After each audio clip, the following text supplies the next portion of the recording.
Hello, this video is going to go through the concepts of users and permissions in InformixHQ. So we're going to do a walkthrough of creating users and how to grant those users access, whether that be read-only access or administrative access. And we'll also talk a little bit about the different credentials that InformixHQ will use to connect to your database server.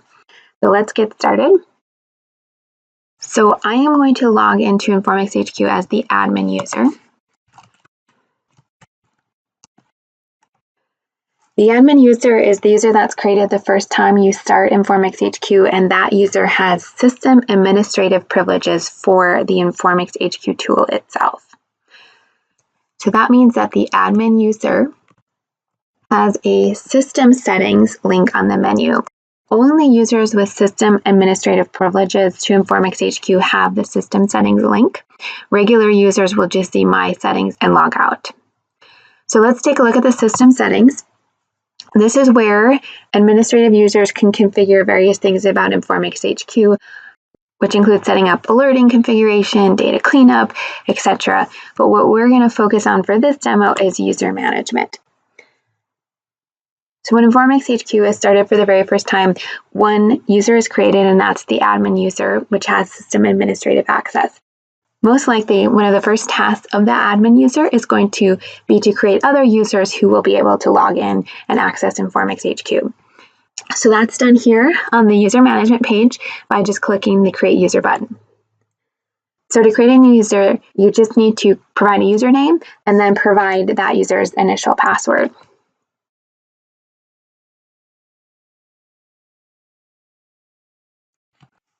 That user, once they log into the tool, will be able to go ahead and change their password.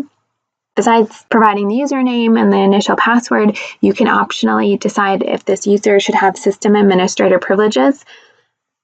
System administrator privileges gives that user complete access to all servers and groups in the tool, so they can see all servers and groups defined in the tool. They have full administrative access on all of those servers, and they are able to access all of these links in the menu, including user management, so they can add users, they can modify user permissions, etc. So you are able to create as many system administrator users for InformixHQ as you would like, but the idea is that you will probably have one or two administrators, and then you will have a number of other regular users, so to speak. So let's just create Alex as a regular user. So now I've created a new user named Alex, but I have not given him any permissions. So creating users in InformixHQ, at least for the first release, is a two-step process. You create the user, and then assuming they're not a system administrator, you have to go ahead and grant them access to whichever servers and groups they should access. That process involves going to each server and group and granting them permissions. So if you look at the groups and servers I have defined, I have one group called dev that has 4 servers, and then I have 2 other demo servers, demo 1 and demo 2, that are just here in the root group. So let me go to the demo 1 server, and I'm going to give Alex access to this server. So I'm going to go to the permissions link under demo 1. So you'll see that I have not yet given any users permissions to demo 1. Any administrative users like the admin user automatically have privileges, so they don't have to be explicitly granted them here.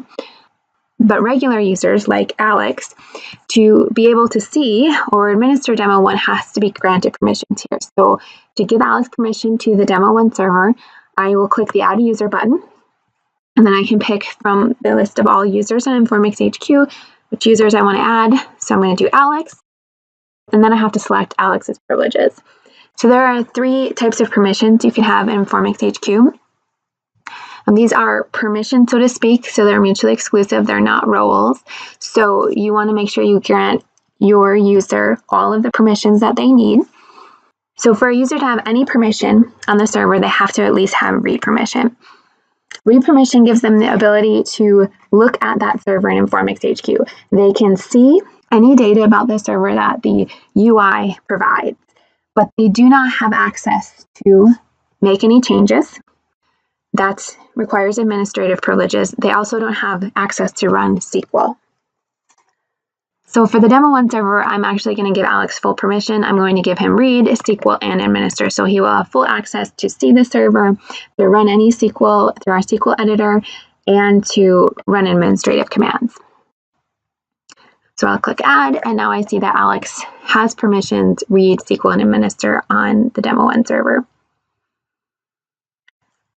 So let me go back to my root group, and I'm going to give Alex permissions on a group, because not only can you give permissions on an individual server, but you can give permissions on entire groups. So I'm going to click on my dev group and go to the permissions link for this group. So let's add Alex to this group. So we'll say on the dev group, Alex has read permission. I'm not giving him SQL or administer, just read. So that means that Alex will have read permissions on all servers in this group. Because InformixHQ's permissions are based on an inheritance model, it means that if you give a user permissions on a group, they will inherit those permissions for every server or subgroup within that group. Now let's say, in addition to giving Alex read permissions on all 4 of my dev servers, suppose I also want to give him administrative access on dev 2. I can do that by just clicking on dev 2, going to the permissions link. And you see that Alex is here with read permissions, and it's listed under the inherited user permissions. So that's saying that Alex already inherits read permissions on dev 2 as part of the group. But I can click this override button. And when I override, I can give Alex more permissions on a certain child of that group. So let's say I want to give him administer access on this server as well.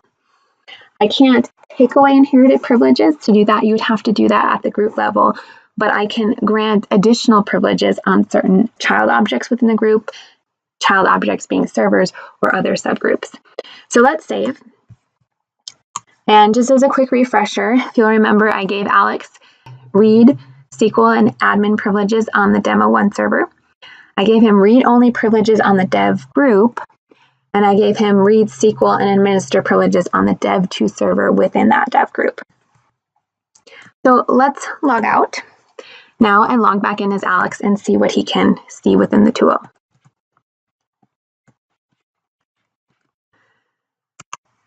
Okay, so I am now logged in as Alex, and this is what the user Alex can see. So at the root group, he can see the dev server with all 4 servers. And that makes sense because he had read access to that group. He can also see the demo 1 server because he has full access to that database server. And he can see that there is another server in the group, demo 2, but this lock button indicates that he doesn't have access. And as you'll see, he can't see his server status, the monitoring agent. So because he can see this root group, he sees the presence of other objects that are unavailable to him, and he can't click on them or get to them in any way. But for the demo 1 server, he has full access. So if I click on this server, you see I can drill down to the dashboard. I have access to all of the other pages relating to the demo 1 server. In addition to being able to see information about the database server, all of the administrative actions are available to him.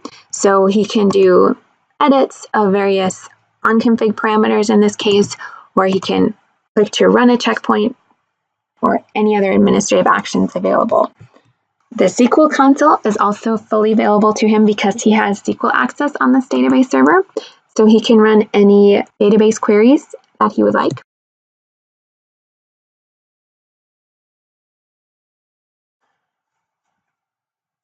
So in short, Alex has full access on the demo server 1. So let me go back and let's take a look at the dev group. So recall, Alex has read access on the dev group. And I will point out, you'll notice that there is no permissions link on Alex's menu. Because he is not a system administrative user, he cannot grant user privileges, nor can he even see or get to the permissions link on the menu. So let's click on the dev 1 server. Alex has read access on the server by inheriting the read permissions from the group. You can see he has access to the server's dashboard. He can see information about the server. Most of the other links related to the server are also available, so he can see on-config parameters, but you will notice that the various actions are grayed out. They're disabled with a message saying that you do not have access to this. Since Alex does not have administrative privileges, he does not have access to any of the administrative actions. So one last thing to show, which is that we did override the permissions for the group for Dev2 to grant Alex administrative privileges to Dev2 specifically.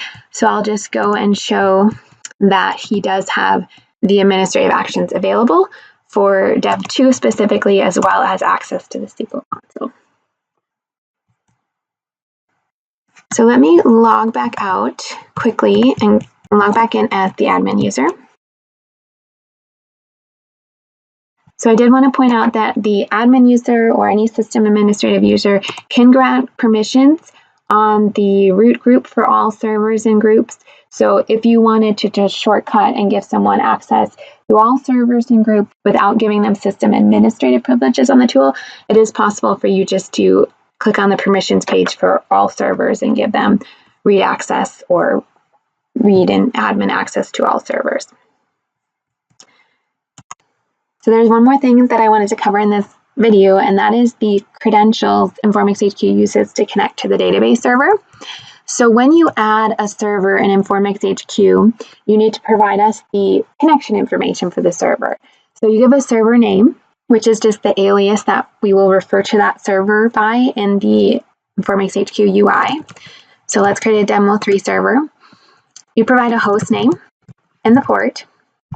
And then we ask for two sets of credentials. We ask for a set of monitoring credentials and a set of admin credentials. The monitoring credentials are required.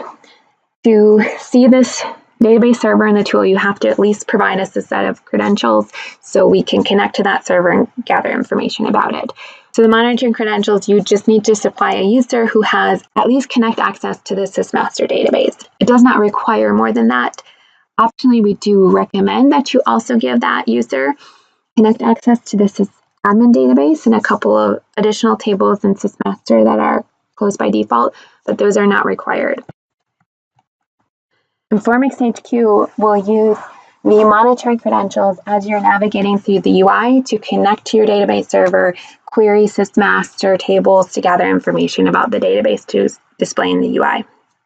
The admin credentials are optional. If you only want to use InformixHQ to view live information about the database server, you do not need to provide admin credentials. But if you want to perform administrative actions in your database server, such as creating a new DB space or changing on-config parameters, you will have to supply admin credentials. The admin credentials are also used by the agent for various things. The auto deployment of the agent uses the admin credentials, as well as we use those credentials for connecting to the repository database and inserting into the repository. So we do recommend use admin credentials if you are using the administrative functionality in the UI or if you are using the agent. The admin credentials must have DBSA type privileges. They must have access to sysadmin and be able to run the SQL admin API commands. So they need privileges equivalent to the Informix user. So I'm going to provide the Informix user here. You don't have to use the Informix user. You could have another admin user who you granted SQL admin API access. So that concludes our video on users and permissions in InformixHQ. We've talked about how to create users for InformixHQ and how you can grant them access, whether that's on individual database servers or on entire groups of servers. We also talked a bit about how the permissions in InformixHQ are based on the inheritance model between groups and servers. And then we also covered the two sets of credentials that InformixHQ uses when connecting to your database server. If you are interested in learning more about InformixHQ, I do encourage you to check out our other videos on the Informix channel on YouTube. Thank you.